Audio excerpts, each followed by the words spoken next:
Hello everyone, my self Pradeep Chittora. Organic chemistry की ये जो क्लास है इसके अंदर मैं आपसे डिस्कस करने वाला हूँ स्टेबिलिटी ऑफ द एल्कीन्स के बारे में।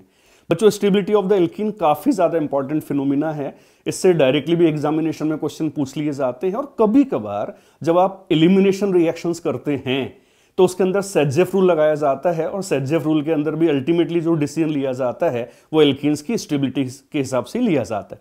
तो आइए सबसे पहले मैं आपको कंसेप्ट बताता हूं कि स्टेबिलिटी ऑफ एल्कीन आखिर निकाली कैसे जाती है। तो बड़ा सिंपल सा और स्टैंडर्ड सा कॉन्सेप्ट है। Stability of alkene is directly proportional to number of alpha hydrogen atoms. As a rule किसी भी एल्कीन का स्टेबिलिटी अगर आपको निकालना है तो ये number of alpha hydrogen atoms के डायरेक्टली प्रोपोर्शनल होता है। ठीक है ना। अल्फा हाइड्रोजन क्या होता है, अल्फा कार्बन क्या होता है। तो बच्चों देखिए, फंक्शनल ग्रुप के अंदर फंक्शनल ग्रुप से डायरेक्टली जुड़े हुए कार्बन को बोला जाता है अल्फा कार्बन। अगर अपन एल्कीन्स की बात करते हैं तो एल्कीन्स के अंदर C double bond C unit एक फंक्शनल ग्रुप है। तो C डबल बॉन्ड C से डायरेक्टली जो कनेक्टेड कार्बन होगा उसको अल्फा कार्बन बोला जाएगा और अल्फा कार्बन का जो हाइड्रोजन है वो अल्फा हाइड्रोजन हो जाएगा। By default it should be sp3 carbon. ठीक है ना। तो कुछ एल्कीन लेकर के अपन एक बार स्टेबिलिटी की बात करते हैं। Just consider, suppose first member आपको दिया हुआ है that is ethene.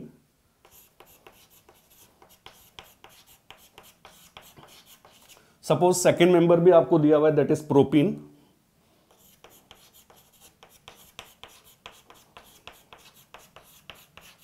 Suppose next वाला जो मेंबर है इसमें आपको दिया हुआ है 2 ब्यूटीन, है ना। मतलब नंबर ऑफ कार्बन ऑब्वियसली मैं बढ़ाता जा रहा हूं। और इसी में अपन एक और एग्जांपल ले लेते हैं जिसके अंदर सपोज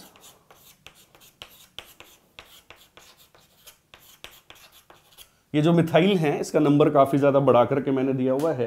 ये है टेट्रा मिथाइल इथिन, इस तरह से।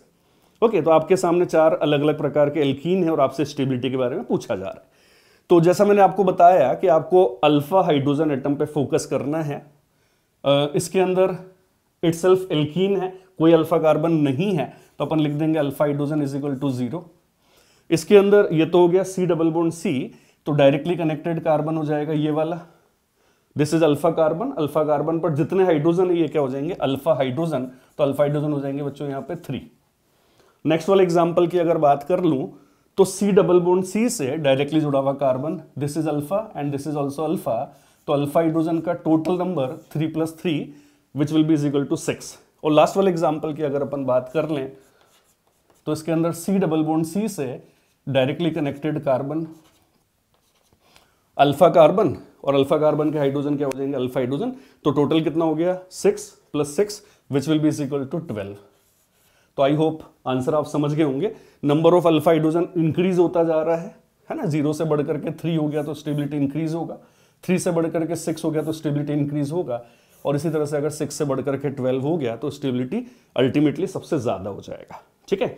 तो कई तरह की एल्कीन्स आपके सामने हो सकती हैं। ये तो बड़े एलिमेंट्री से एग्जांपल हैं, लेकिन कोई भी एल्कीन अगर आपको दिया जाए तो उसके अंदर हमेशा अल्फा हाइड्रोजन आप काउंट कर लीजिए और उसके हिसाब से आप स्टेबिलिटी निकाल सकते हैं।